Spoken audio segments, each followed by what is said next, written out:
Est-ce possible d'avoir un chien en appartement? Quelle race choisir et surtout quelles sont les précautions à prendre? C'est parti ma puce!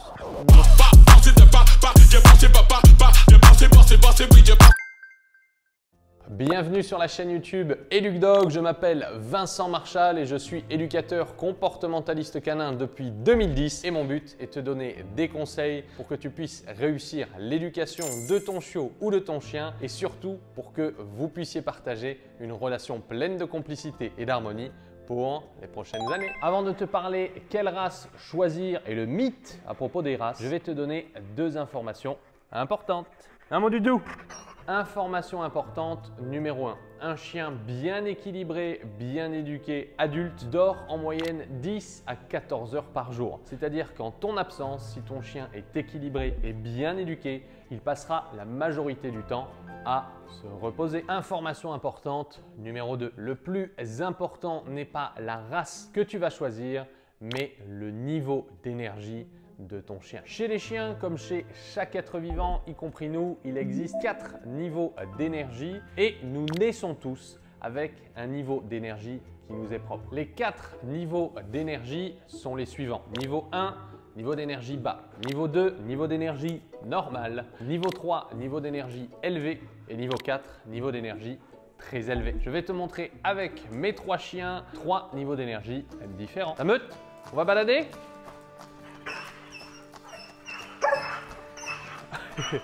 On attend. On commence avec Daska, ça va ma chérie? On peut voir un niveau d'énergie qui est normal, d'accord? On n'a pas une chienne qui est totalement amorphe, on a une chienne. Niveau d'énergie normal, la poupoute. Voilà, on voit que le chien ne bouge pas énormément, il est un petit peu actif, mais il n'est pas mou, il n'est pas bas. C'est-à-dire que si c'était bas, Daska serait totalement couchée et elle ne voudrait pas beaucoup se déplacer. On enchaîne avec Dragon. Ah mon doudou. Alors gamin, doudou. On peut voir déjà que Drogon a un niveau d'énergie plus élevé que Daska. Drogon, c'est mon berger allemand. Et on peut voir que cet asticot ici, Rescue, a un niveau d'énergie très élevé. Donc ici, j'ai niveau d'énergie numéro 2. Donc niveau d'énergie normal. Niveau 3, niveau d'énergie élevé pour Drogon. Et Rescue, niveau d'énergie très élevé. Regardez bien, je vais l'appeler Coucou. Alors mon coucou, qu'est-ce que c'est? Alors mon coucou? Alors mon coucou? Donc on peut voir 3 niveaux d'énergie totalement différents chez mes 3 chiens.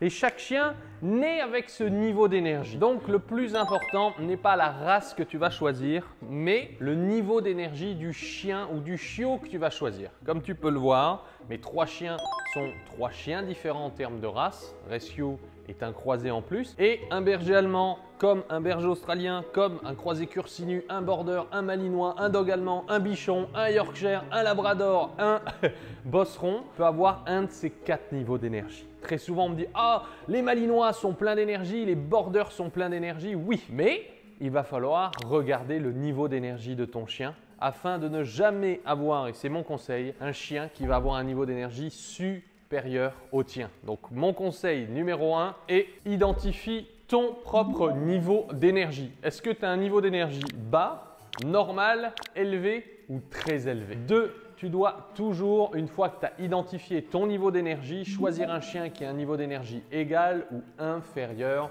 à toi. Comment identifier un des niveaux d'énergie quand tu vas choisir ton chiot ou ton chien? Tu le verras immédiatement. Les chiens avec un niveau d'énergie très élevé seront les plus actifs, seront les plus en mouvement. Mais oui mon doudou. Et les chiens avec un niveau d'énergie bas ou normal seront les plus mous et les moins actifs. Donc attention à ne pas forcément choisir celui qui t'a choisi. Ça peut être très souvent celui qui va avoir le niveau d'énergie le plus élevé et qui malheureusement peut être problématique si ton niveau d'énergie est plus bas et surtout si tu ne prends pas en compte mes autres précautions. Pas vrai la meute?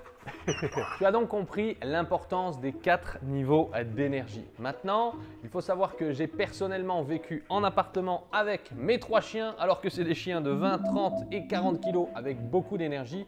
C'est totalement possible. J'ai eu des clients que j'ai pu accompagner qui avaient des dogs allemands, qui avaient des malinois, des borders, même plusieurs doberman et qui vivaient en appartement. Le plus important maintenant est de prendre en compte mes conseils suivants. 1. Tu vas devoir lui consacrer du temps. Personnellement, je sortais mes chiens 3 à 4 fois par jour quand ils étaient en appartement et je rentrais même entre midi et 2. Mais à terme, ce ne sera pas forcément nécessaire de le sortir entre midi et 2. Si tu as un chien équilibré, il va pouvoir t'attendre toute la journée quand tu seras au travail.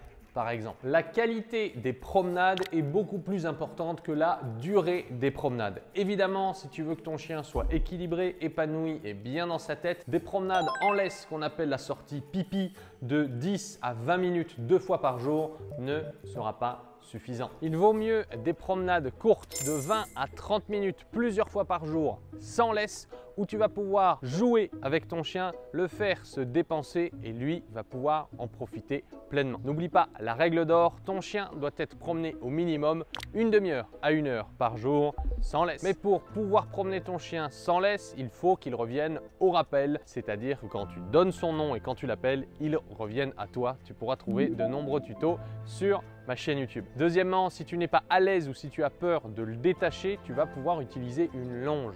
Une longe, c'est une longue laisse de 10 à 15 mètres que tu vas pouvoir laisser traîner au sol et s'il y a un danger, il te suffit de l'attraper ou de mettre le pied dessus. Comme ça, ton chien ne pourra pas s'échapper. Tu m'as entendu parler de la qualité des promenades et justement qui dit qualité des promenades dit besoin. Ton chien a des besoins, il va falloir que tu les respectes. Il existe 7 besoins chez les chiens, j'ai fait une vidéo spéciale sur cette thématique, donc je t'invite à aller la visionner à la fin de cette vidéo. Si tu veux un chien bien équilibré dans sa tête et dans ses pattes, tu vas devoir respecter ses besoins afin qu'il n'ait pas de mauvais comportements en ton absence, que ce soit dans ton appartement ou dans ta maison. Autre conseil important, ça va être d'apprendre à ton chien la solitude et c'est quelque chose d'essentiel. Dès que tu vas adopter ton chiot ou ton chien, il va falloir l'habituer à ton départ, à ton absence. Donc je te déconseille de prendre ton chien ou ton chiot pendant tes 2 semaines de congé et de rester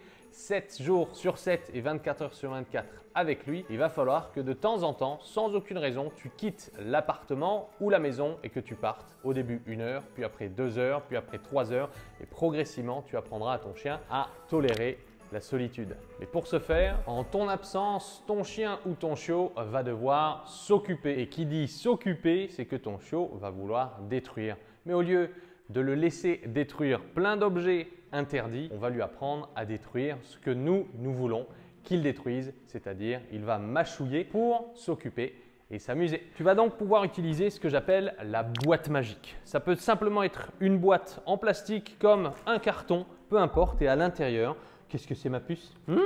Tu vas pouvoir mettre plein de choses intéressantes pour ton chien. Des jouets afin qu'il puisse les récupérer et jouer directement avec. Tu vas pouvoir laisser des jouets qu'on appelle d'occupation et à l'intérieur tu vas pouvoir mettre des friandises afin que quand il est laissé au sol, ton chien essaye de manger son contenu. Tu vas pouvoir laisser des bouteilles en plastique. Certains chiens adorent mon doudou, qu'est-ce que c'est?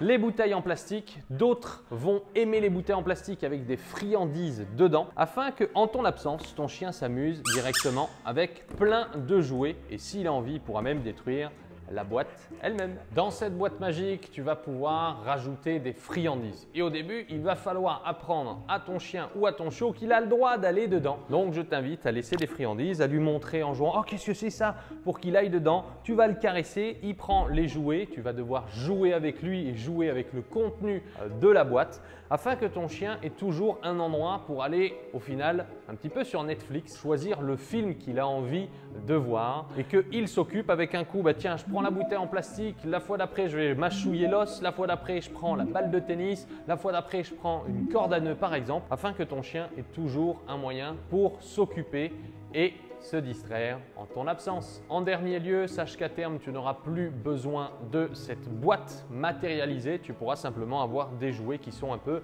disposés partout. Attention, si ton chien a toujours accès aux mêmes jouets et qu'ils ne sont jamais en mouvement et qu'il ne s'en occupe pas, il va falloir rendre les jouets ou les distractions intéressantes. C'est comme nous, êtres humains, nous aimions varier les plaisirs. C'est pour cette raison que je t'invite parfois à cacher certains jouets dans un tiroir et de temps à autre, aujourd'hui, tu vas lui dire « Ah bah tiens, je te sors ce jouet et ce jouet » afin que ton chien puisse varier directement les plaisirs. Mais pense bien une chose, c'est que si tu ne joues pas avec ton chien avec ses jouets, il y a de fortes chances que lui ne s'en occupe pas puisque les chiens sont des animaux macrosmatiques, c'est-à-dire qu'ils perçoivent le monde par les odeurs. Et un chien va choisir un objet avec l'odeur du maître dessus.